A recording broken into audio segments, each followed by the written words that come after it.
वैज्ञानिक कलाम ने क्या बताया कि दो बिंदु आवेशों के मध्य लगने वाला आकर्षण या प्रतिकर्षण बल का मान कितना होता है। तो उसने एक नियम दिया था दो बिंदु आवेशों के लिए कि दो बिंदु आवेशों के मध्य या तो आकर्षण होता है या प्रतिकर्षण होता है। अगर दो बिंदु आवेश पॉजिटिव हो तो उनके मध्य क्या होगा, प्रतिकर्षण होगा, या नेगेटिव हो तो भी उनके मध्य क्या होगा, प्रतिकर्षण होगा।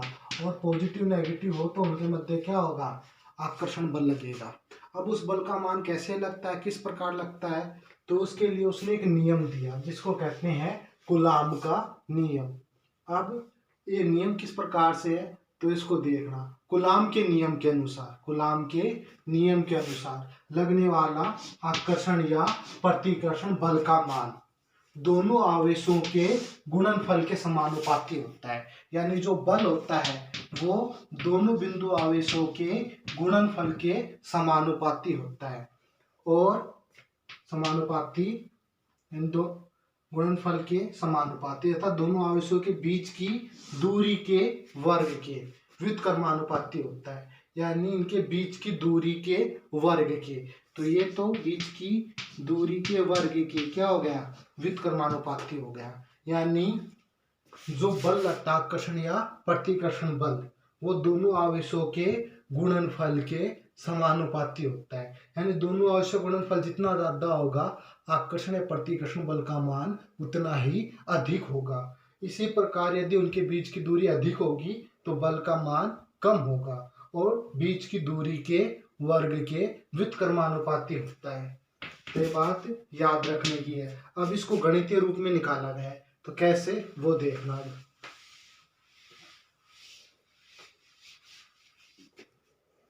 कूलाम ने क्या बताया था कि जो आकर्षण या प्रतिकर्षण बल का मान है वो दोनों आवेशों के गुणनफल के समानुपाती। तो ये गुणनफल के क्या हो गया, समानुपाती, और उनके बीच की दूरी के वर्ग के व्युत्क्रमानुपाती हो गया। अब इन दोनों को एक साथ कंबाइन करके इस प्रकार भी लिख सकते हैं Q1 Q2 अपॉन में R²। और ये पता है जब भी समानुपाती का चिन्ह हटता है तो एक नियतांक आता है। यहाँ पर नियतांक स्मॉल k मान लिया, Q1 Q2 अपॉन में R²। अब इस नियतांक का भी मान होता है, किस प्रकार होता है वो देखना। स्मॉल k बराबर होता है 1 अपॉन में 4 पाई एप्सिलॉन, जिसको एप्सिलॉन भी बोलते हैं। यानी स्मॉल k को क्या लिख सकते हैं, 1 अपॉन में 4 पाई एप्सिलॉन। तो f बराबर क्या लिख सकते हैं, 1 अपॉन में 4 pi epsilon Q1 Q2 upon में R²। और ये बात और बता देते हैं कि ये माध्यम की विद्युतशीलता कहलाती है। क्या कहलाती है, माध्यम की विद्युतशीलता। जो एप्सिलॉन है, एप्सिलॉन है, इसको क्या कहते हैं, माध्यम की विद्युतशीलता। और इसका फॉर्मूला ये होता है एप्सिलॉन बराबर होता है एप्सिलॉन 0 एप्सिलॉन r। यानी एप्सिलॉन बराबर क्या होता है, एप्सिलॉन बराबर क्या होता है, एप्सिलॉन 0 इंटू एप्सिलॉन r। यहाँ पर इसको तो बोलते हैं माध्यम की विद्युतशीलता। यानी एप्सिलॉन m को क्या बोलते हैं, माध्यम की विद्युतशीलता। एप्सिलॉन 0 को बोलते हैं निर्वात की विद्युतशीलता। एप्सिलॉन r को बोलते हैं परावैद्युतांक। इसको कई बार एप्सिलॉन m को सिर्फ एप्सिलॉन भी लिख देते हैं इस प्रकार से। तो एप्सिलॉन m भी लिख सकते हैं या एप्सिलॉन भी लिख सकते हैं इस प्रकार से। तो f बराबर 1 अपॉन में 4 पाई। अब इस एप्सिलॉन की जगह क्या लिख सकते हैं, एप्सिलॉन 0 इंटू एप्सिलॉन r। तो epsilon 0 into epsilon r Q1 Q2 upon में R²। तो ये बल का मान हो गया कब, जब माध्यम हो, यानी दोनों आवेशों के बीच क्या हो, माध्यम हो। जो भी माध्यम होगा उसका मान एप्सिलॉन r के रूप में दिया जाएगा। अब है यदि निर्वात या हवा हो, निर्वात या हवा हो, तो इसके लिए एप्सिलॉन r का मान 1 होता है। यानी इसके लिए एप्सिलॉन आर का मान कितना होता है निर्वात हवा के लिए 1 होता है। और ये बता देते हैं कि एप्सिलॉन आर का कोई मात्रक नहीं होता है। तो F बराबर निर्वात के लिए 1 में 4 pi epsilon 0 Q1 Q2 upon में R स्क्वायर। और इस एप्सिलॉन 0 को K भी लिख सकते हैं, यानी 1/4 पाई एप्सिलॉन 0 को क्या लिख सकते हैं K लिख सकते हैं, capital K Q1 Q2 upon में R स्क्वायर।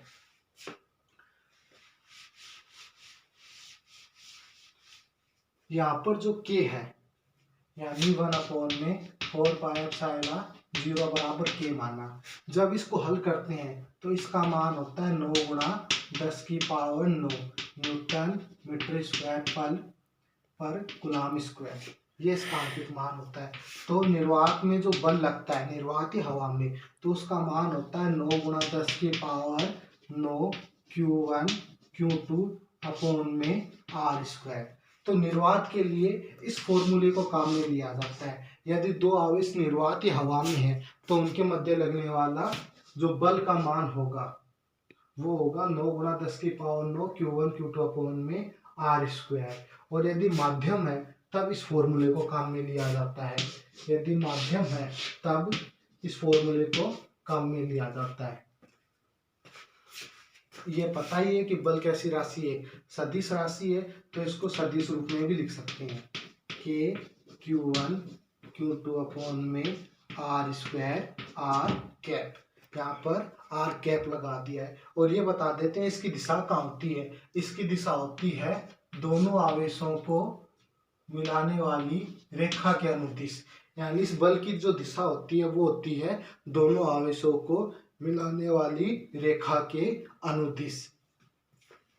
अब इसका मात्रक कैसे निकाला गया है और इसका भी मान होता है, तो ये बताते हैं कि कैसे क्या होता है वो देखना।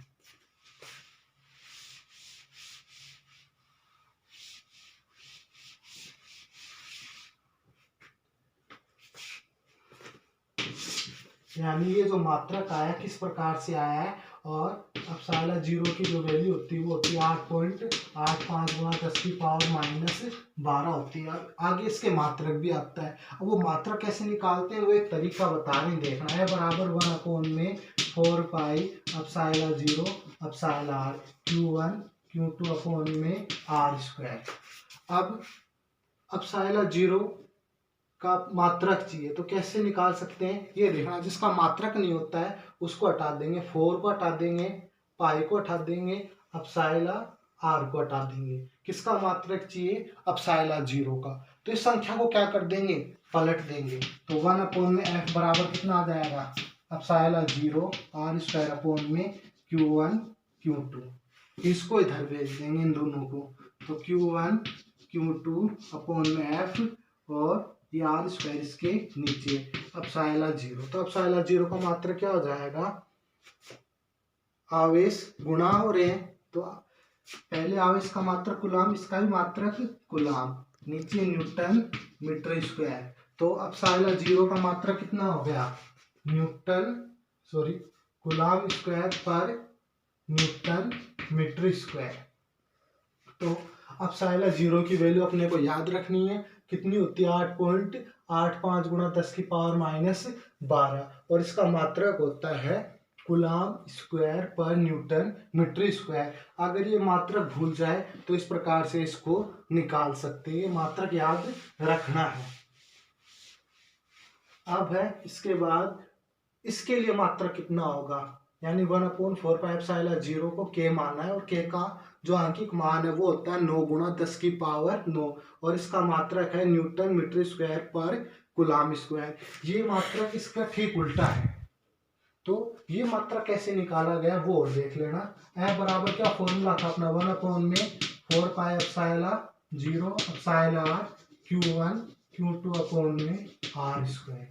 अब इसका मात्रक अपने को चाहिए और एप्सिलॉन R का कोई मात्रक होता नहीं, इन राशियों को इधर भेज देंगे। F R square Q1 Q2 बराबर 1 में 4 पाई एप्सिलॉन 0।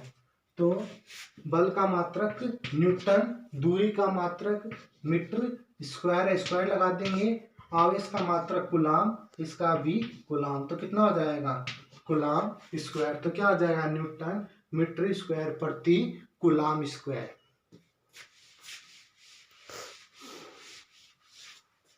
और इसके लिए बल और दूरी के मध्य अगर ग्राफ बनाना है तो ग्राफ कैसा आएगा वो देख लेना। एफ और आर स्क्वायर, एफ और आर क्या है एक दूसरे के व्युत्क्रमानुपाती है, और सबको पता है कि व्युत्क्रमानुपाती का ग्राफ इस प्रकार से आता है। अगर ये पूछे एफ और 1/r स्क्वायर के मध्य ग्राफ पूछे तो एफ और आर स्क्वायर के लिए व्युत्क्रमानुपाती का है, और 1/r स्क्वायर क्या हो गया इसके लिए ठीक उल्टा हो गया। तो व्युत्क्रमानुपाती का ठीक उल्टा ग्राफ क्या होता है समानुपाती का होता है, तो ये समानुपाती के लिए हो जाएगा। याद रखने वाली बात यह है कि एफ और आर स्क्वायर के मध्य ग्राफ व्युत्क्रमानुपाती, एफ और 1/r स्क्वायर के मध्य समानुपाती का ग्राफ आता है। तो इसमें क्या याद रखना है कि अपने को एक तो फॉर्मूला याद रखना, 1 में 4πε0 एप्सिलॉन Q1 Q2 अपॉन में आर स्क्वायर। एक ये याद रखना है कि एप्सिलॉन बराबर क्या होता है एप्सिलॉन 0 एप्सिलॉन। एप्सिलॉन 0 का मान कितना होता है 8.85 गुणा 10 की पावर -12, और कितना होता है इसका मात्रक कूलाम स्क्वायर प्रति न्यूटन मीटर स्क्वायर। निर्वात के लिए F बराबर 1 में 4πε0 Q1 Q2 अपॉन में आर स्क्वायर। इसको क्या लिख सकते हैं 9 गुणा 10 की पावर 9 Q1 Q2 अपॉन में आर स्क्वायर। और ये माध्यम के लिए, तो ये फॉर्मूले याद रखने, इसको बोलते हैं माध्यम की विद्युतशीलता, इसको बोलते हैं निर्वात की विद्युतशीलता, इसको बोलते हैं पैरावैद्युतांक। ठीक है, ये अपने को मिलेगा। निर्वात और हवा के लिए एप्सिलॉन 0 का मान होता है, निर्वात या हवा के लिए एप्सिलॉन r का मान होता है 1।